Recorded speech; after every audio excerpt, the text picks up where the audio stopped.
gonna work it. We're gonna do it. We're gonna wing it. We're gonna do it because I don't feel like getting up anymore. So, first and foremost, thank you, Keeyana, because one of my first interviews, if I'm not mistaken, was with you. Really? Yeah, I think that was actually my first interview. At least that's the first one I can remember. So shouts out to the person if someone else did interview me prior to this. I mean, prior to Keeyana interviewing me first, so shouts out to them. But today is about Keeyana, right? They sponsor my event as well as they have their own products, their own podcast, and their own journey to talk about. So introduce yourself and then, you know what I mean, we gonna get into it, you heard? All right, so my name is Maya Keeyana. I am the owner of Live and Love Boutique, where we learn to love ourselves unconditionally. And as a short intro, I'm 24 years old. I love love. I love positivity. I have my bachelor's degree in psychology.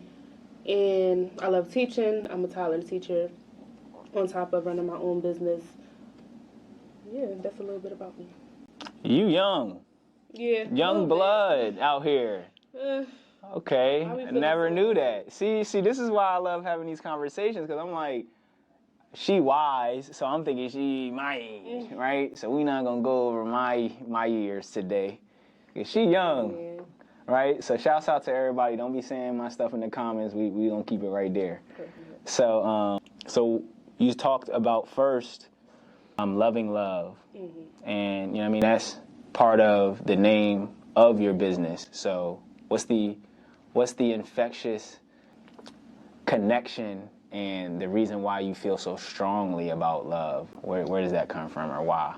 I feel like the connection is just natural, and maybe that's where the love comes from, because just like the naturalness of it. I feel like I wrote a quote, and it's in my it's in this journey actually, and it says that a human's nature is to love as a flower's nature is to grow. So it's just like it's your nature. So anything else but love, you going against yourself. It takes so much more energy, so much more force to put yourself in that position to be negative or anti-love or anything other than love. So I feel like that's really my motivation behind it, and that's what keeps me connected to the mission. But I can't say more so, but also thinking about the future, I started this business in 2019, but around 2017 is when I started to think about like becoming more conscious, watching different videos and making myself more aware about like different African practices, the chakras, and basically a little bit of everything when it comes to like what you would call the conscious world. And at that point, it was like I felt like the world was just going nowhere fast. Like, I felt like we was living in hell. I don't want to have no kids. I still feel like that a little bit. And it's like, I got to do something. Like, I can't just be here to be here. I have to do something. And I felt like that's when I realized what my purpose was.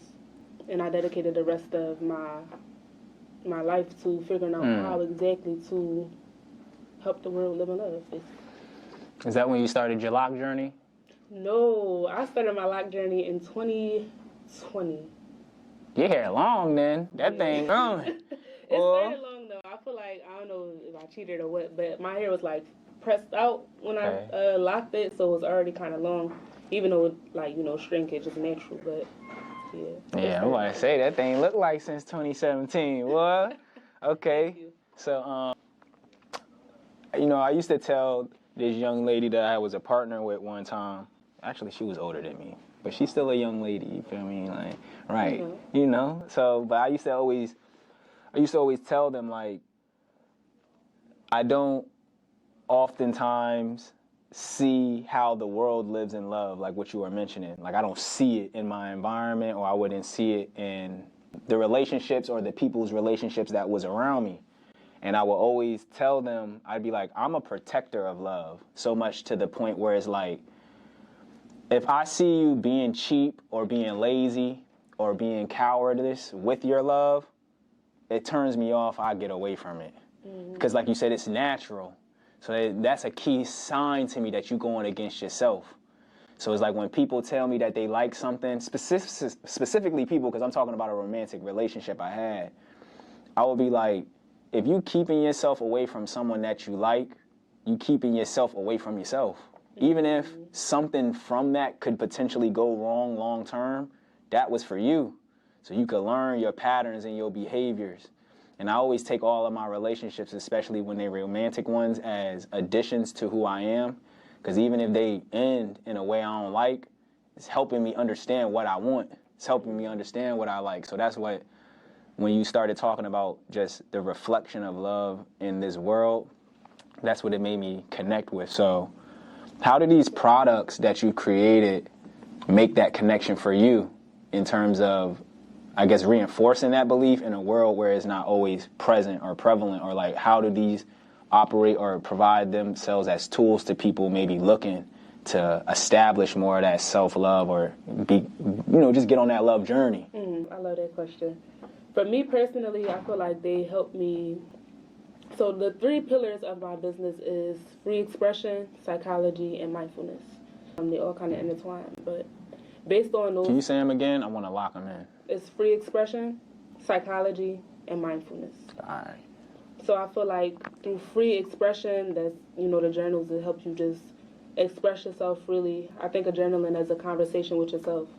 So as compared to you talking to somebody else, it's kind of like roadblocks. So the conversation can go a different way based on who you're talking to. Yeah. But as a conversation with yourself, it's like you have to listen to yourself. You have to check yourself when you're wrong.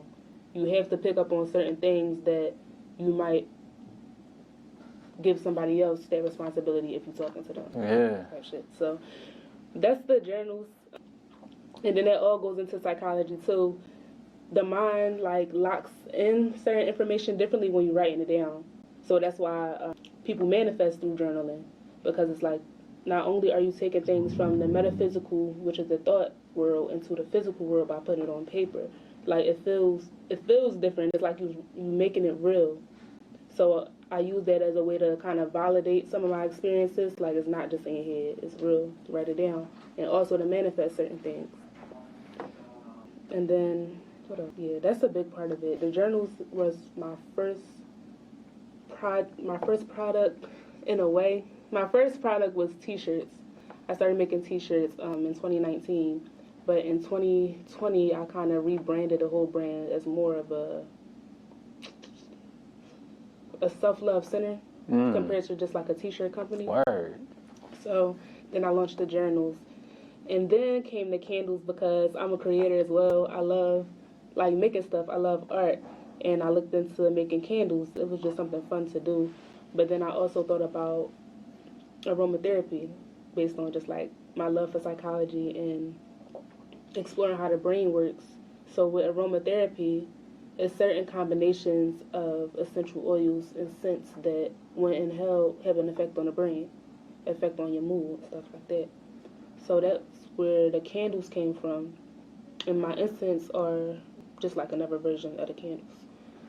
Right. Okay. Yeah. Because it still unlocks and provides those same benefits. And you mentioned something about like how the brain locks in to certain things when you write it down. And I was reading a book, something about influence. I forgot what the whole title was. It was like Influence, the Psychology of something, right? And it was talking about the power of commitment. And it was talking about how I have to give the context, right? They were talking about how when China was building their communist government, how even when people that they had locked up as POWs, prisoners of war, they would have them write to their fulfillment or their agreement with communism in order to write letters outside of China. So it's like, because you have to pass this letter through the mailing agency, and the mailing agency is 100% going to read your letter. And if you want your letter to leave China, you have to talk good about China. Even if you're a prisoner, even if you completely impoverished and decimated by it, so that when they started showing it to people who didn't know, they'd be like, well, look at all these good reviews we got. Everybody love this John. And so it's like, but you said it though, after writing it a couple times, you believe it.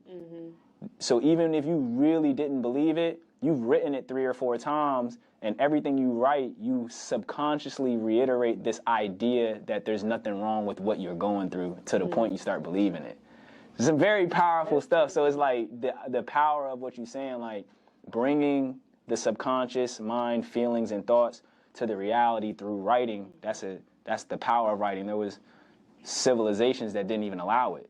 Right. You know what I mean? So. Right. That just reminded me. I mean, right. Go ahead. It reminded me of, like, you know, in school, for punishment, you had to write stuff 1,000 times. Like, I don't even know if teachers knew what they was doing or they did, but... Look, because like you said, how you write it, like, I will not talk in class. I will not talk. Whole time, like, next time you be about to do it, the first thing you thought about was the punishment.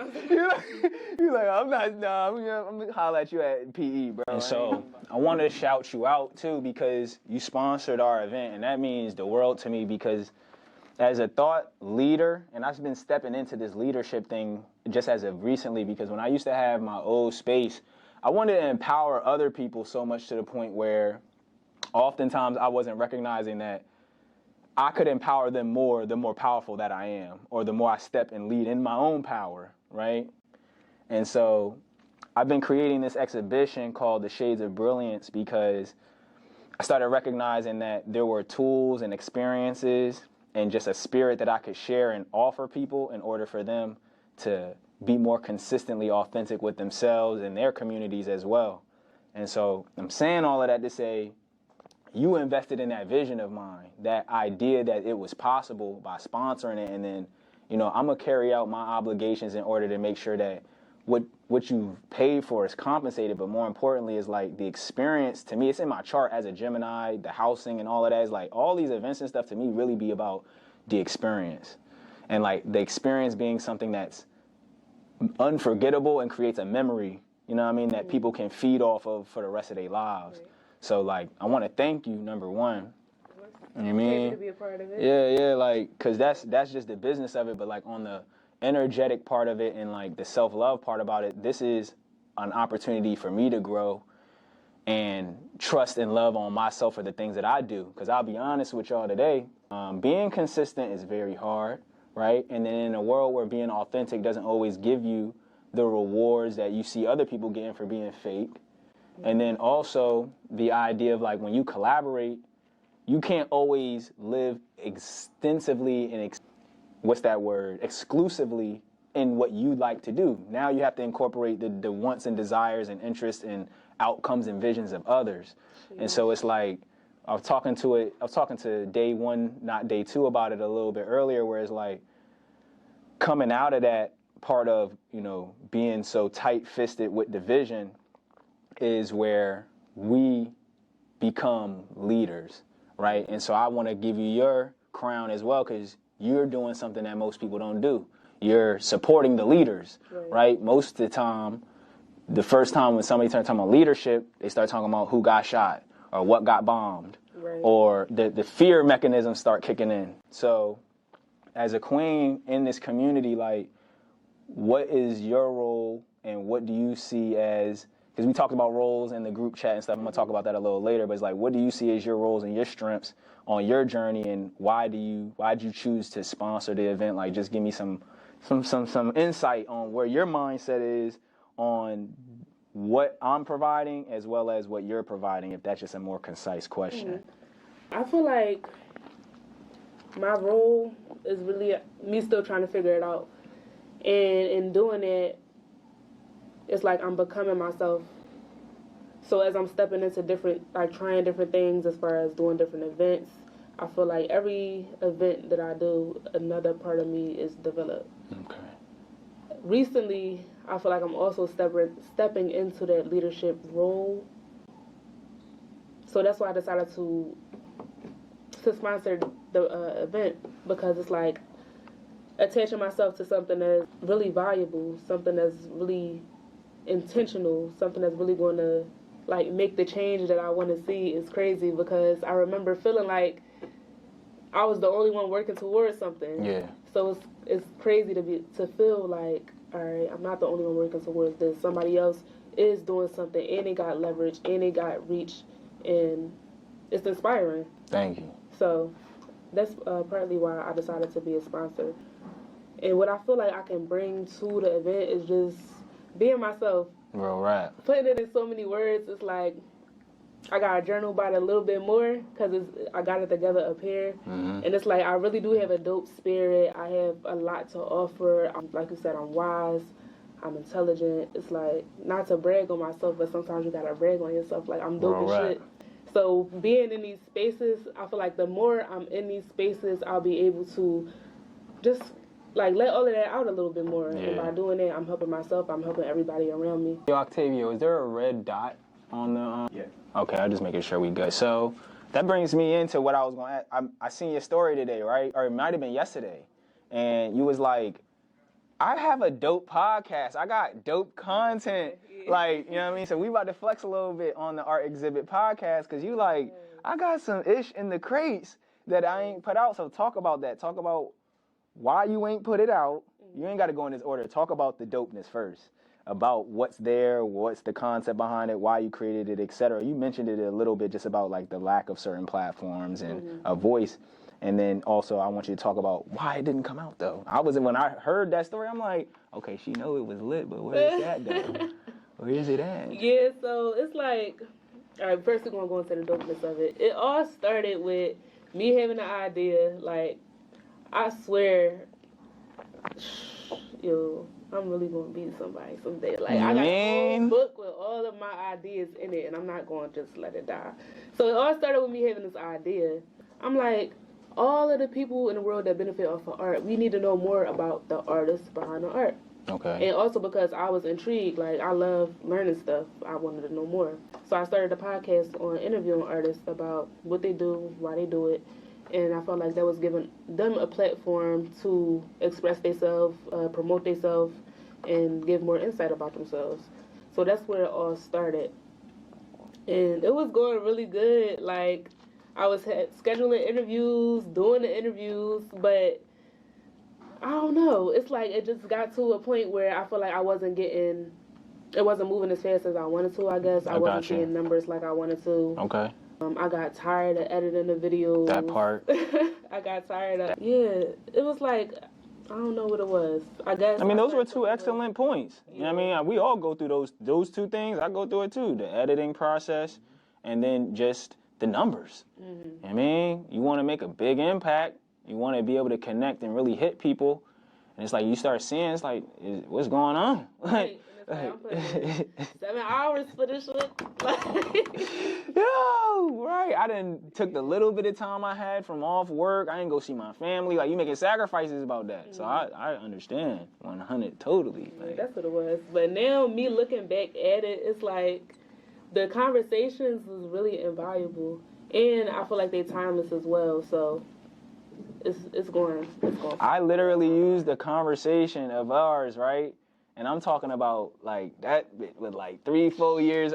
And I'm listening to this joint and I'm like, yo, this is all still relevant. So like you said, number one, it goes to the quality of the conversation and who you speaking to. So that was you curated an A&R like, all right, I want to speak to this person and this person. Having people who actually have something to say. So that's what it made me realize. It's like, damn, I've been popping my ish since back in the day. And then it also made me realize like, wow, some of us have timeless content. Like we really have stuff that's like not just relevant to one moment. Like one of the clips that stood out to me the most, because I'm in a chapter of wanting to build my family now. And I found this clip in our interview where I talked about how in 5 years I wanted to be developing my financial stability so that I could introduce a child to my life. And so back then when I had did that, I was in a space of, I was super insecure about saying that. Because, like, the person who I was talking to, they wasn't trying to hear that. They was like, nigga, we getting pregnant soon. 5 years. Like, they wasn't hearing it, right? So it's like, but I had to stand on what I really felt comfortable and, like, satisfied and empowered for myself. And then now, I stuck it out. I ain't stick nothing in. You heard? And I've gotten to that point where I met that time frame where I'm like, wow, I'm becoming much more financially stable from my creative careers, and now I'm ready to introduce. I'm ready. I'm not like, oh my God, I have a baby on the way. I was like, no, I'm actually ready. Like I'm ready to put all my time, all my interest, my patience, considering what I have in my life. I know I'm cooking, I'm cleaning. I know how to go find out what I need. Like I'm prepared versus. I grew up in not even just one. I just grew up around people having them. and not being ready. Right. You know what I'm saying? Like, and you making the best of it, but it's like you can see that stress and that like that stress that constantly people go through, and it's like, you know, raising kids gonna be stressful to a degree. But I heard something the other day that stress paralyzes creativity. So like something as simple as like I had to pay for my Google Drive before I came here. I could have spent hours not figuring out how to create space and then messing up this interview right now. Allowing that stress. So I just paid for it. Because paying for it moved the stress out of the way, and then it allowed me to be more creative about what I was going to do. And, you know, just being able to create at all, right? You know what I'm saying? Because I wouldn't have been able to create nothing. We wouldn't have had no video. We wouldn't have had no space. It would have just been a wash. So stress, I had to move that out my way. You know what I mean? You can't get rid of every problem or challenge in your life, but stress is never going to bless you up. So the next thing I want to touch on is, and, you know, we talked a little bit about it at the Life Do Grow Farm, was with doing events and having a platform and being creative and all of that stuff, you still got to make time for paying these bills, right? And I talk a lot about, between the few interviews I had today, you know, I talked to a few people about fuck they job. I heard somebody, actually I think everybody officially said fuck my job today, right? Love it. Love to hear it. And, you know, I love, man, I'm for it too, right? Because I'm not against jobs. I be looking for jobs, and, you know, anything that's aligned with my purpose and it can challenge me and then, like, help me get better at my skills, I'm all for it. Like, it ain't even, because I'm a business owner, the last thing I'd want to do is, and everybody looks at me crazy when I say this, but the last thing I would want to do is be a part of somebody's business and not have no genuine intentions or efforts about helping them grow that business. Because I don't want nobody in my business on that type time.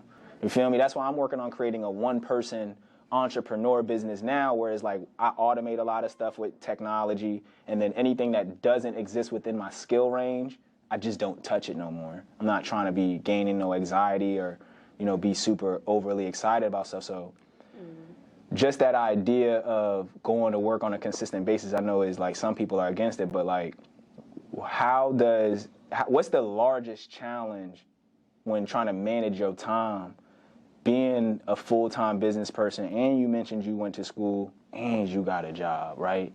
Like, what's that lifestyle like? And, you know, when you're answering this, right, I want you to be able to speak to the people in the world who go through the same thing, because that's the majority of people. Like, yeah, I'm a creative. Yeah, we all want to create, but we are the exception. We the people who really taking a sacrifice and a chance and a leap.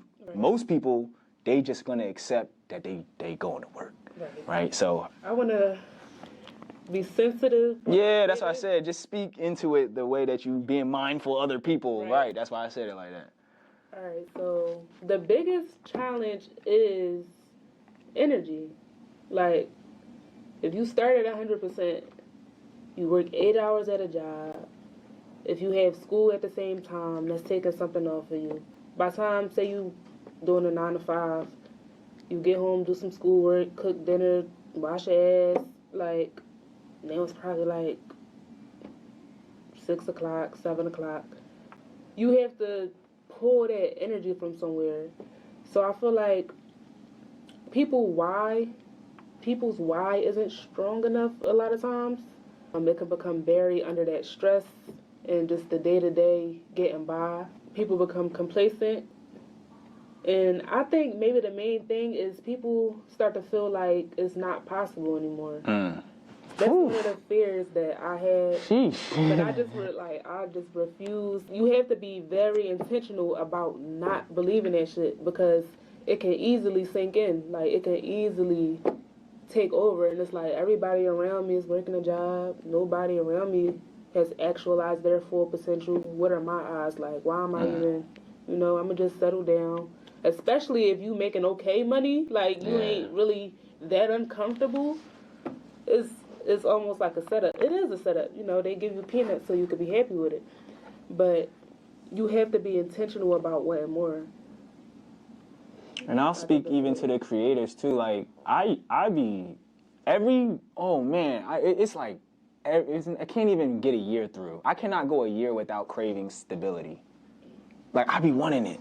So I understand why people stay at jobs and go through that cycle, what you mentioned, because I be wanting some stability. I hate not knowing where my money coming from, just like anybody else. I hate not knowing how I'm going to provide and show up for the people that I love, just like anybody else. And I think people, when they talk to me or hear me or see me on these platforms, they might believe I don't have those interests, that I don't want to have a drip, that I don't want to go eat out, that I don't want to go celebrate, that I don't want to go have them luxuries that people have when they commit themselves to a job. And I heard a good analogy from one of my mentors. He's like, when you choose stability, you usually can choose maybe about 5% of a return on your investment, right? Steady 5% returns because of the stability that comes with it. But when you take large risks, and let's say you have the ability to lose 80% of what you invested, right? As well as you can gain a lot more. So if I put in 5 and I'm only willing to lose 5, that's stability. That's just what that is. You looking for like, well, I don't want to lose nothing, so I'm not really willing to sacrifice nothing. Right. Versus like the life I live is like sometimes I'll put up 80% of my 100 in terms of energy, funds, everything. 80% of my everything. And I just lose it all, right? So if I do that, I'll do that 10 times and lose 800%. But one time I'll put that 80% in and I'll get 20,000% back. And that's the life of an investor. That's the life of being a boss, is where you lose 9 times and you lose 700%, and then one time you get 10,000% back. And then that covers the losses. And you have to live in that loss. You have to be able to look yourself in the mirror, be polite to those around you. You can't be a dickhead to everybody because you're not getting no money and you're not getting no sales and no views. Because you want to be a dickhead. You didn't share my shit. Right. You didn't buy my shit. Fuck you. Like, so it's like that's the one thing that resonated with me when you mentioned that, is like your energy. Yeah, it's the energy. Because like I used to be very bitter about my journey, and then I had to learn, like, why would anybody want to do this if I don't look like I want to do this? How the fuck am I gonna motivate anybody to want this if every time I pop out I'm like, fuck niggas, hate this, right? So it's like I had to check myself, because that's a part of it. And you know, the people who are in that same environment, like you feel me, you understand it. Sure. That ain't for everybody. So I mean, it's not. I don't know. I be straddling the fence sometimes because I feel like people look at you like you so different, and I be like, I'm just like you. Yeah, I'm just like, you just said it. I'm just going for it. Yeah. I'm just going for it. I'm just like you, right? And it's like, I feel like that's going to be one of the highlights of this conversation, is like, I would like to build the gap between, that's why my business, Newports and News, the first motto I came up with was make art a business. Because it's like, I wanted to kill that stigma of, you're not doing something professional because you're an artist. You're not doing something professional because you're a creative. You're not going to get a job. You're not going to get this. You're not going to. It's like, damn, we can't just create a place where people, you know what I'm saying? And then I started learning, like, graphic designing is a career. Right. I'm like, that's a crazy concept when you really think about it, because it is a business. Yeah, it's a business. We're just not in it. Like, we're not in the business. Like, you feel me? So it's like, that's what I'm here to do, is like, even going into the point of Newports and News, like, I wanted to create more Black executives, more people of color that are executives in the space of hip-hop, specifically in music, because I started looking at all the people who getting paid and everything that's coming out of the industry, and I'm like, we making everything, but we ain't got nothing. We ain't owning nothing. We ain't holding nothing. Right. So is that, what is the power behind you wanting your own products and services and wanting to get out of that? Is like, what is the connection between the way that the industry is set up, you know, the business, the stigmas that go into being an artist? How does that play into what you productize and what you bring to life from your business? You use the word manifestation. Like, when you're thinking about stuff and you write it down, what are the things you want to manifest and create as a business? You mentioned you went from t-shirts to, what was it again? A self-love center. Yeah, so break that down for us. So yeah, that's what I'm manifesting, is a self-love center. And it's really the home of all things self-love by Maya Keeyana. And it's also a community for Black or African-American, Asiatic, melanated women to really just thrive and be themselves. That's what I'm really trying to build. I started to say I feel like, but not I feel like black women are the epicenter of like everything. We are Real the rap. origin. So There you go. starting with us, once we learn how to freely express ourselves and just be and like take off the shackles that the world put on us, whether it's like sexualism, racism, the list goes on. Just get rid of all of that, all of the conditioning, and get back to you, get back to your nature. Learn about yourself, learn who you really are, and that way you can exist in a world as who you really are. And that's really all you need to do. And once we start to realize that, it's going to be like a domino effect. The black men is going to follow, and then the world is going to follow. Real rap. That's how I'm carrying it. That's what I'm really trying to build, and I'm becoming more intentional about it every day. Earlier, I talked to day one, not day two, right? And we were talking about his affirmation, Ashe. And I'm bringing that up because he talked about how, us in the diaspora and as melanated people need to reconnect with our authentic selves as well. I speak about authenticity, and then you also talk about black women living in their truth. Right. And I heard you about to be a part of an event coming up soon. So tell us about that event, and then talk to us about aligning with that authentic truth within yourself and how it can be a key to healing. You know what I mean? How this event do that and all that. Yeah. So this event, Nature and Poetry, y'all gonna love it. Y'all loved it the first 3 times. I think this is the 4th one. So shouts out to Amani for curating these events. They are at the Discovery Center, which is a beautiful place in nature. And it's a lot of great people who are a part of it. So we got Imani the Superstar who's going to be there. We got Sheen Anthony, Expressive Illustrations. We got Altruistic Vision. That part. It's so many great energies coming together. We got DJ Magneta. So it's a lot of good vibes going on. Not just good vibes, but intentional vibes, and melanated people, women and men, who's going to be really, I can't find a better word than intentional about helping you heal. Yeah. We're going to have sound bowls out there. Me and, how do I forget, Complex Angel. Right. Come on. How do I forget right. Heavy hitters. So we're co-hosting a journaling workshop. And that's really going to help you focus on slowing down. So it's called It's Not a Race. And we just gonna, I need that. Y'all just told me I need that, right? It's not a race. We're gonna help you slow down, think critically about a couple topics, and write out what you're feeling. So make sure you tap in with us. The event is on July 14th at the Discovery Center, and you can find that information on any of those people's social media that I just named, but also myself. So Maya Keeyana in Live and Love Boutique. And so. Not going too fast, right? Y'all, you worded it as, slowing yourself down with that exercise. Why did y'all choose that, and why is that important? If y'all noticed that people are moving fast, where was the inspiration or the motivation for that? So we brainstormed, me and Complex Angel, in a text message, what should we focus on? And I think I came up with 3 ideas, and that was the one that we agreed on.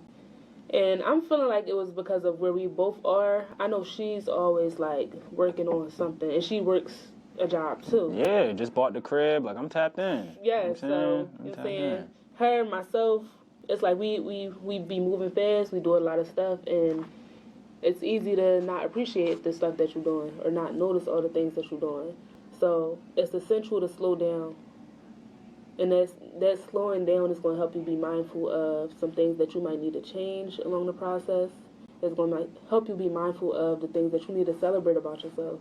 I feel like I might want to focus a little bit more on the celebratory aspect because, it's it's something about the vibes that summer is. It's party vibes, it's good vibes. Damn right. Celebrate yourself, but don't just turn up for nothing. Celebrate you. Focus on what you've done, so.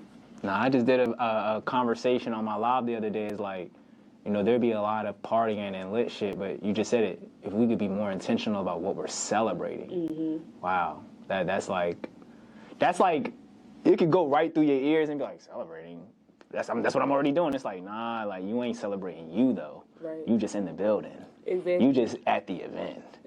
What this got to do with you, right? And then being consistent in that event about manifesting and aligning that purpose, like that you just gave me something to even consider as I start going out more. And it's also a little treat to yourself because a lot of people don't get the opportunity to slow down based on the different things that their life might require at the moment.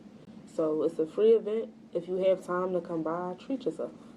And you're doing a part of what, I'm going to be honest with y'all, because this experiment and experience that I'm building is more like, I've realized something, right? Like, I have all these tools and all of these resources that I can share, but then I started realizing, like, there's, like, a state of, like, paralysis on actionable execution from people, right? And when I was talking to my mans earlier, he was like, he's creating a retreat for, he's going to have an experience, right, where they're going to create a campfire, and then everybody's going to write down the things that are not serving them in their lives, and then they're going to throw it in the fire. You know what I'm saying? And then, you know, he has some other activities that going to follow through with that as well. But I thought that was super empowering because it's like, damn, that's what people need before they can really, before they can come to me. Because they're not ready to take the work on because of the emotional and psychological hurdles and traumas that they have. Like, they might see the value in what I'm providing, but applying it takes a level of work and commitment that, you know, you gotta be internally at peace for that. Right. And so what y'all are doing speaks to that as well, where y'all are giving people that the tools to clean out the temple and really like refurbish and highlight the things inside of them that are serving them, and then even getting around some people that can create some community and help them be committed to that journey, right? Because with the people you just mentioned, those are people who are, like you said, intentional about their work. So when they see you in real life, they're going to keep that same energy when they see you. It's not just like, all right, the event's over.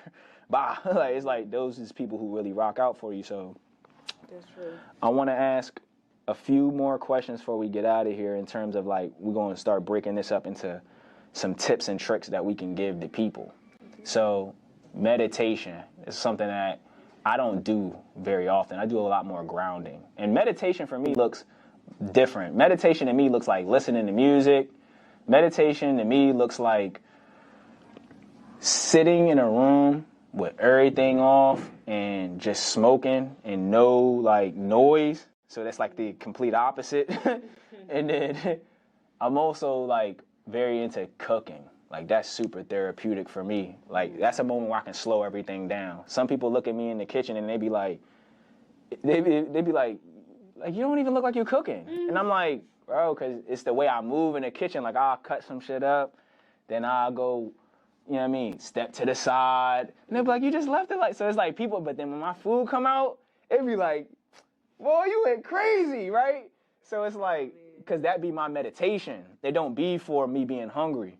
You know what I mean? I learned that a lot of, you ever notice when you cook food, you don't be hungry afterwards?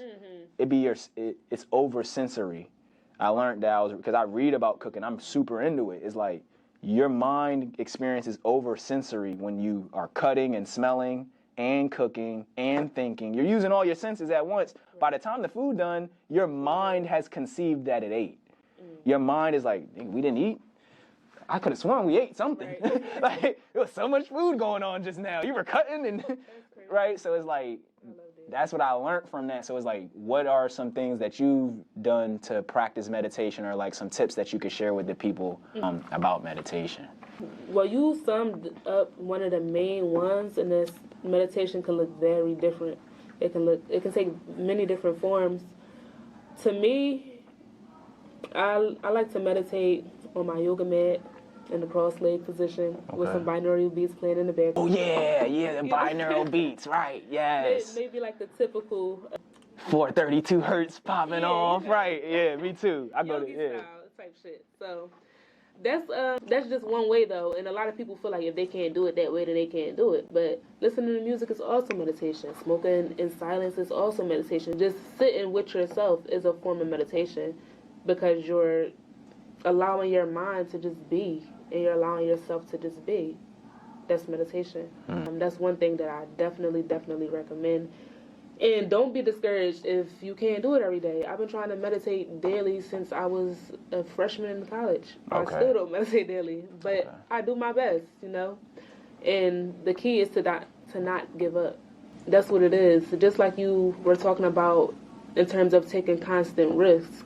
If you was to stop at risk number 5, you never know where. I'm saying you wouldn't know that risk number 7 was the one. Was the one, yeah. So don't give up. Keep trying. Like, okay, you did it. You meditated for a week and then you quit. Try again next week. Try again next month. Try again next year. Never quit. Never give up. That's why I always I laugh at the people who always say New Year resolutions, because it's like, why would I stop trying? So that's number 2. Meditate. Don't give up on trying. And the third thing would have to be journal. Right. Come on, journals. Gotta be journal. Like, you have to write that stuff down. You have to get the thoughts out your mind. Like, declutter, let it out. If it's something bad, you need to let it out because you need to release it. If it's something good, you need to let it out because you need to manifest it. So either way, writing is an essential part of the process that we feel like we could skip past, but sooner or later, extra elders, like, they got some journals, they got some journals in the tuck. So definitely write. And you know, people overlook that statement. Get the thoughts out your mind. When you think that your mind is supposed to be thinking, and it's like, no, your mind is supposed to be being. It's not supposed to just be in a constant state of thinking. That's why your mind is full of thoughts. Because your mind can't do nothing with thoughts. You got to do something with them motherfuckers. Like, and so that's why you said the power of writing them, at least getting them out, can then begin the process of manifestation. Because then there's still the work and then the commitment. There's other energies that go into that. But you just, like, getting it out your head can be 10 steps forward for some people. Right. Because the act of being and producing and actionable might be much more natural to them. Like, I'm speaking to myself right now. I'm going to be honest, right? It's like I can get into doing something much more than I can get into writing it. But I think that skipping the writing process is where I'm not able to slow it down like what y'all are mentioning, and not slowing it down. Even think, you know, I toot my horn a little bit. It's like everything I do, I like it, but I could be more in love with it. Like, you know, I don't be in love with my stuff. Like, I like it, but like really I know projects that I've been in love with, like my music projects, I take that time because they're written. I write my music. So it's like, you're just opening up a box for me right now because I'm like, wow. Like, ever since I started writing my content, because I write this content now, I start off, I make a YouTube video, then I transcribe the video, then I grammatically edit it, because Lord knows I'm speaking in Ebonics and I'm making up words and doing all types of stuff. So then once, you know what I'm saying? And then so like, after I grammatically correct it, then I reformat it into a guide or an ebook, depending on how long it. So it's just like, I ain't gonna go into the exaggerating steps of my content creation, but it's like, once I started introducing the writing element, I've been so much more passionate about my content now, because it comes from a place of me reflecting. Right. I'm like looking at it and I'm reflecting on it now. So I love to hear that. yeah, the journaling, like you sold me just now. I'm telling you, I'll be listening to millionaire gurus and they be like, write it down. I be like, fuck you, I'm not writing it down. I don't need to. It's like what you said, I'm gonna get old one day, boy. Them thoughts gonna be like piles of laundry.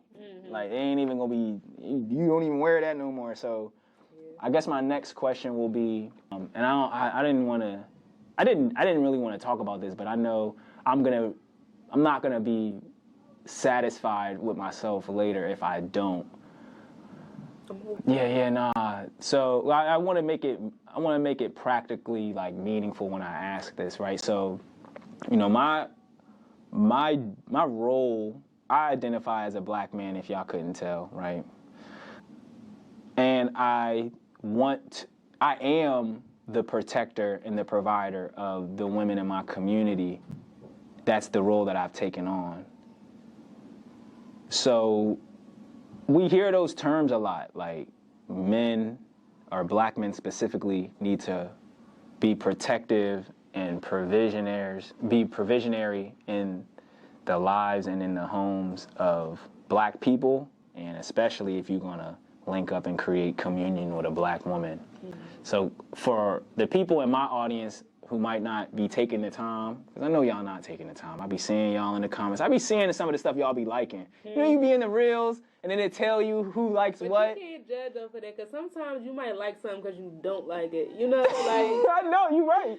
I do that too. So that's why I said that's why I'm gonna talk to you about it, right? I'm not gonna be hard on them. Mm-hmm. I want to get a description or just some tips, rules, ideas of how us as black men can be protectors and providers, but like you said, authentically in our own truth, like not just rising up to, like, you know, I done seen some guys get beat up trying to be superhero and they not really hitting the gym, you feel me? So what can we do to be more authentically protectors and providers in the community for black people, and specifically and especially for our women?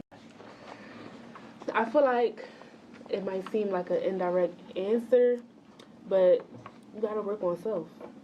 Why would that be indirect? I don't know. I thought like maybe it was looking for like, well, you need to go.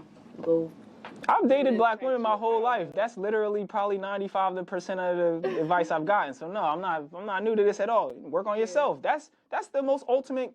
Like, you could have gave a nigga a whole shopping list, right? That's what I feel like. It's just like, you know, down to the point. Like, you can do all this other stuff, but if you work on you, you are naturally all that you're trying to be. So, you know, clear out the bullshit, work on yourself, build yourself up. Okay, so you can't work on yourself with the bullshit?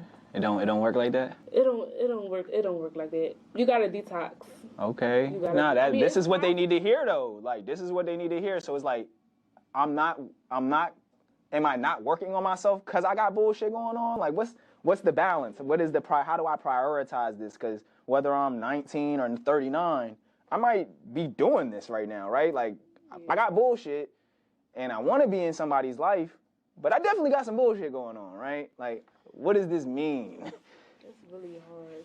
I feel like... You feel like you have to work in your relationship with the woman in your life, as in not like your sisters, even them too. Because that may play a factor on your relationship with your partner, right? Right. Like how you and your mom, you and your aunties, how you view women in general. Exactly. Yep. And a lot of times men have terrible relationships with their mom. Like. So no, reiterate what he said so that they can hear it from you, because I want to make sure that it catches on camera. Reiterate. So he was basically saying that you have to, the relationship that you have with all the women in your life, including like your mom, your sisters, aunts, all the women in your life play a role on how you're going to relate to your significant other. Okay. And a lot of black men have terrible relationships with their moms. Whether they realize it or not is a whole nother thing. And that's part of the bullshit that needs to be cleared out. Okay. So I recommend therapy, for sure, journaling, and just releasing. Like, that's part of the detox process. You have to release some of the mentality, the emotions that you were raised on in order to really start to become yourself. Yeah. Now, that was really important. That was a great one, because it aligns with what I recognized in my life as well. Because I didn't grow up with my mom, so I didn't have a relationship with women starting off. Like, I was cool with my sisters, but my sisters moved out immediately. As soon as they turned 18, they was out. So, like, even my engagements with them were more, like, sisterly. And me being an annoying little brother, I wasn't trying to get to understand women. Right. You get what I'm saying? So it's like, I learned everything I know about women through other people's daughters. I apologize. You know what I mean? Nah, for real, because it's like, those is people's kids. You know what I'm saying? And that, you got to experience somebody who don't got no experience. Mm-hmm. Now, I was a good young man. I ain't never do nothing crazy. I don't got no smut on my name or my record or nothing. But I did always recognize that. I said this to one of my brothers earlier today, that I was on the phone with him, and I was like, I used to be very guilt-ridden with my relationships, and this is the bullshit that goes into relationships that you said can come from the lack of just stability and healthy relationships in the home, right? And so I told him, I'm like, I don't think I've ever allowed women to just be women in my lives because I always look for this well-rounded person because of me not having a mom.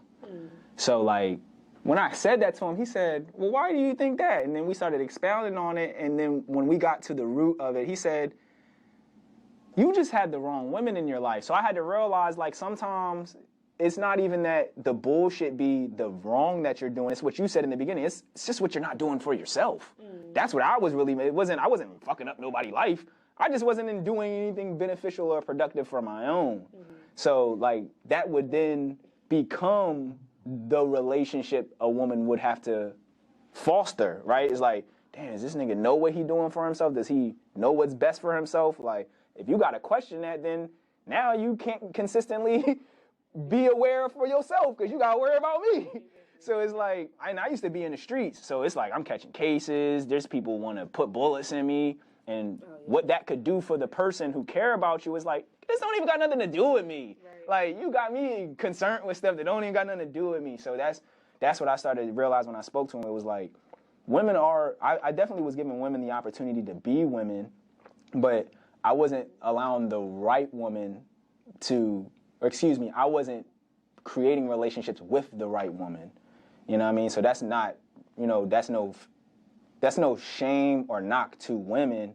That's more so a fixing thing that us as men gotta do, where we realize, like, once you figure out who you are and what you're doing, then you can date. But man, this is so important, and this is why we're gonna have part 2 later this week.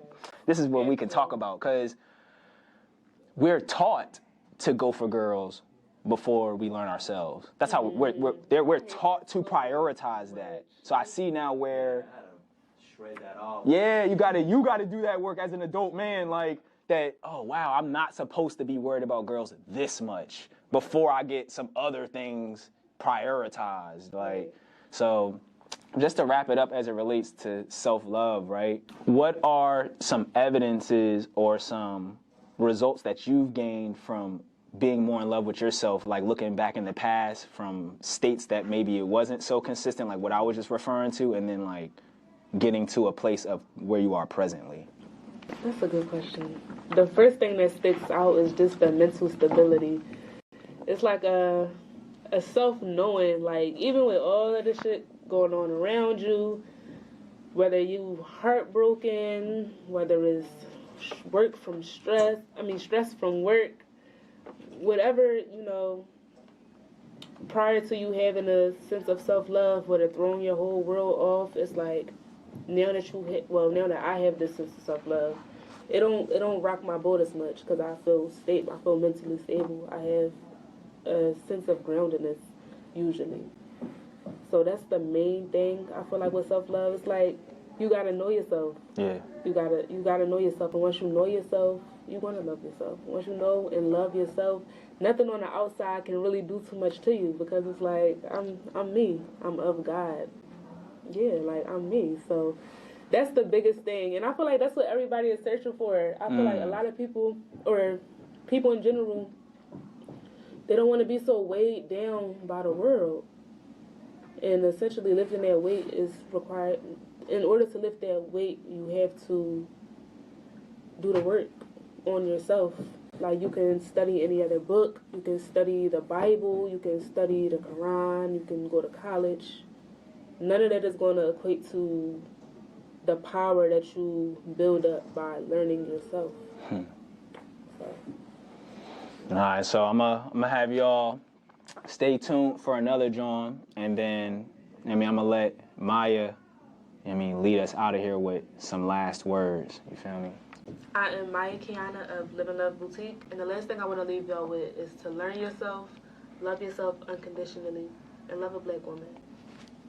Peace.